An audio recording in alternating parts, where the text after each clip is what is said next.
Dear student, आज हम बीजक और विक्रय विवरण में अंतर को समझेंगे। तो व्यापारिक संगठन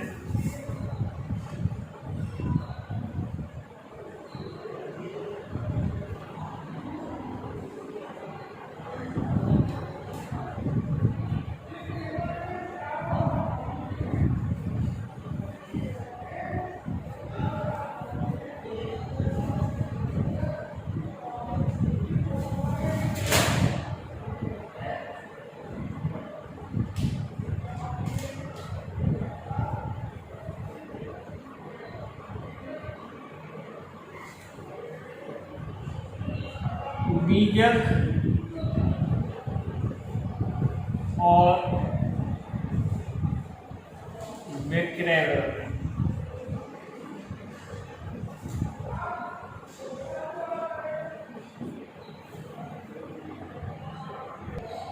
सबसे पहले समझते हैं बीजक क्या होता है। बीजक का मतलब ये है जब कोई व्यापारी के द्वारा जो भी माल क्रेता को भेजा जाता है या बेचा जाता है, उस बेचे गए माल के संबंध में विक्रेता के द्वारा उस विक्रय का एक विवरण पत्र जो भी विक्रय किया है उसका बीजक बना के भेजा जाता है कि हमने आपको इस क्वांटिटी इस दूर का ये माल बेचा है। तो जब भी हम उधार माल खरीदते हैं उसके समय में हम बीजक विक्रेता के द्वारा बीजक बनाए।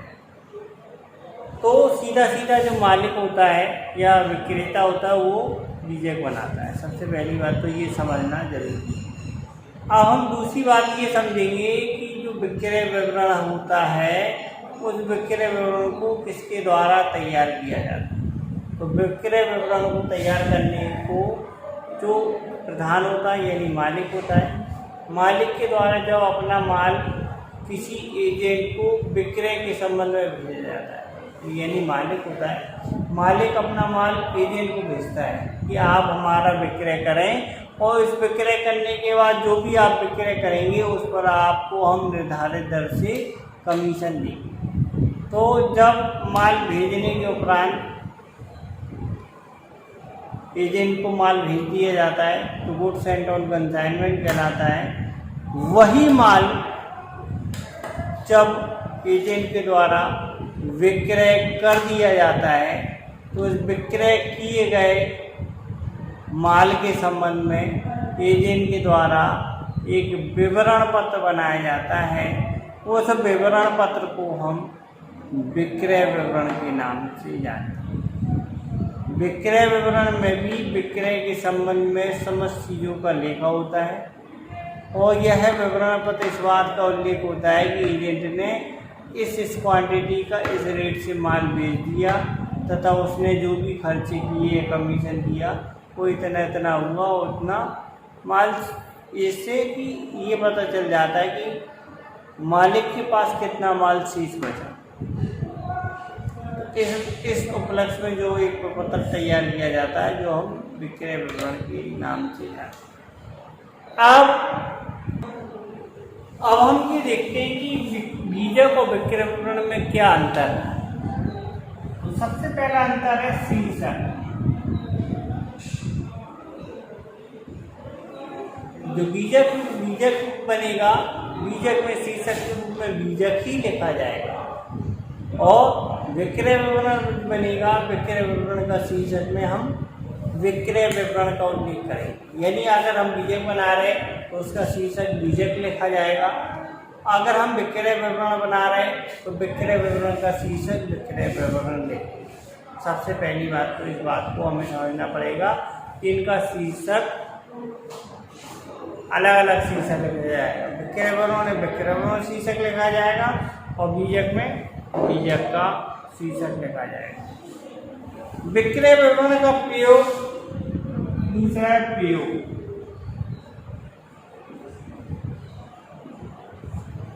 बीजक का प्रयोग सिर्फ प्रधान के द्वारा किया जाता है। बीजक को कौन बनाता है? बीजक प्रधान बनाता है। जो भी माल की बिक्री हुई उस बिक्री के संबंध में जो भी उसने क्रेता को माल बेचा है, उस बेचे गए माल के संबंध में प्रधान के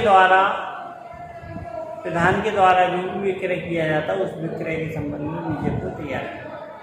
अब हम विक्रय विवरण का प्रयोग की बात करेंगे तो विक्रय विवरण का प्रयोग एजेंट के द्वारा तैयार किया जाता है। एजेंट जो भी माल बेचता है, उस माल के बेचने के संबंध में एजेंट इस विक्रय विवरण को सूचनार्थ के रूप में बनाता है।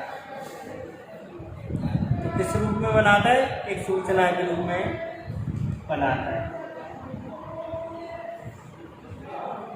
नेक्स्ट बात करेंगे समय। ये किस समय बनाया जाता है? जब भी हम विक्रय करेंगे, प्रधान जब मालिक जो भी प्रधान है और जो भी मालिक है, वो मालिक जब भी विक्रय करेगा, उस बिक्री के समय तुरंत में बनाया जाता है बीजक।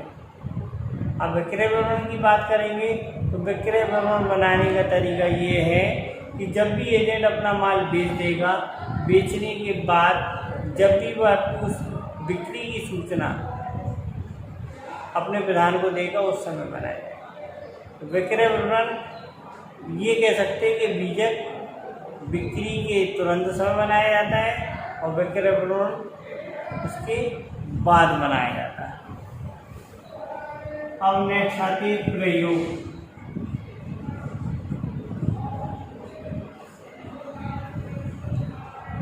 तो बीजक का प्रयोग हम इसलिए करते हैं कि जो भी हमारा उसका खाते हैं, खातों के रूप में बीजक का प्रयोग किया जाता है। जितना भी हम बीजक बनाएंगे, उसे हम खातों में उल्लेख करेंगे। जबकि विवरण पत्र को एक नमूने के तौर पर, एक विवरण के तौर पर प्रयोग किया जाता है। तो बीजक का प्रयोग खातों के संबंध में समस्त जानकारी को लिखावत करने के लिए किया जाता है और विक्रय विवरण का प्रयोग सिर्फ एक विवरण पत्र के रूप में किया जाता है।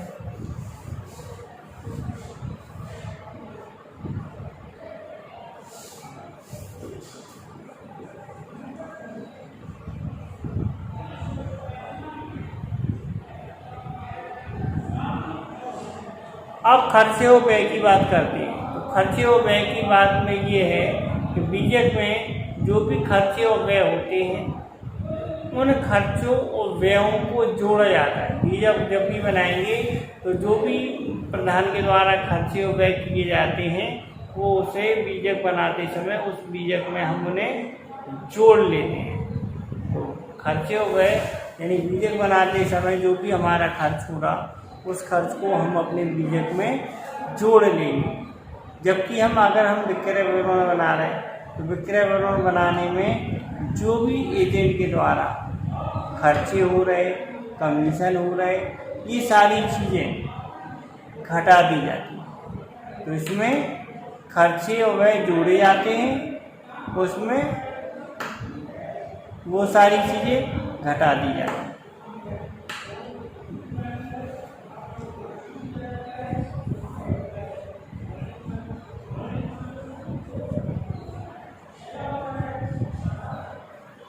व्यापारिक छूट। बीजक में व्यापारिक छूट और नगद छूट दोनों प्रदान की जाती है। बीजक में व्यापारिक छूट और नगद छूट प्रदान की जाती है, जबकि हमारा विक्रय विवरण में व्यापारिक छूट का लेखा होता ही नहीं है। बीजक में व्यापारिक और नगद दोनों छूटों का उल्लेख किया जाता है, जबकि हमारे विक्रय विवरण में व्यापारिक छूट का लेखा नहीं होता है। लेकिन अगर एजेंट जो भी विक्रय करता है, वो उस पर वो कमीशन चार्ज करता है, जो अपने विक्रय विवरण में से वो कटा देता है।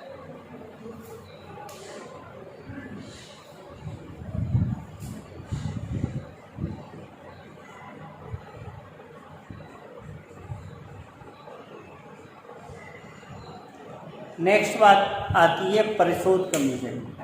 तो बीजक बनाते समय परिशोध कमीशन का कहीं भी उल्लेख नहीं किया जाता है। जब भी हम बीजक बनाएंगे तो कमीशन दो प्रकार के होते, साधारण कमीशन, एक परिशोध कमीशन। तो बीजक बनाते समय हमारा जो परिशोध कमीशन है, उसका उल्लेख होने का कोई प्रश्न नहीं होता।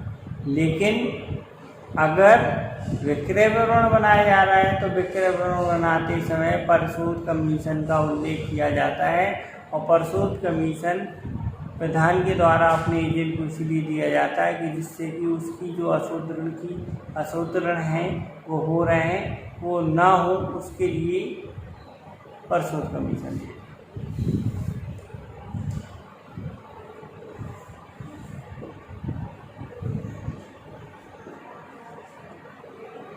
प्रकार की बात करें तो जो हमारा बीजक है, बीजक दो प्रकार के होते हैं। एक सूचनार्थ बीजक जो हमने कल पढ़ा था, वही एक होता बीजक, एक कच्चा बीजक या पक्का बीजक। इस तरीके से कहते हैं जो कच्चा बीजक होता है उसे सूचनार्थ बीजक के नाम से वो एक बीजक होता है। तो हमारा जो बीजक है वो दो प्रकार के होते हैं, दो प्रकार से हम बीजक तैयार करते हैं। जबकि विक्रय विवरण की अगर हम बात करते हैं तो विक्रय विवरण सिर्फ एक ही प्रकार का होता है जिसे हम विक्रय विवरण के नाम से जानते हैं। तो बीजक दो प्रकार के होते हैं और विक्रय विवरण एक ही प्रकार का होता है। तो इस प्रकार से आज हमने बीजक और विक्रय विवरण में अंतर समझा। हमें आशा है आपको इन अंतर को समझ में आया होगा। आगे नेक्स्ट क्लास में हम नए टॉपिक लेके आएंगे। धन्यवाद।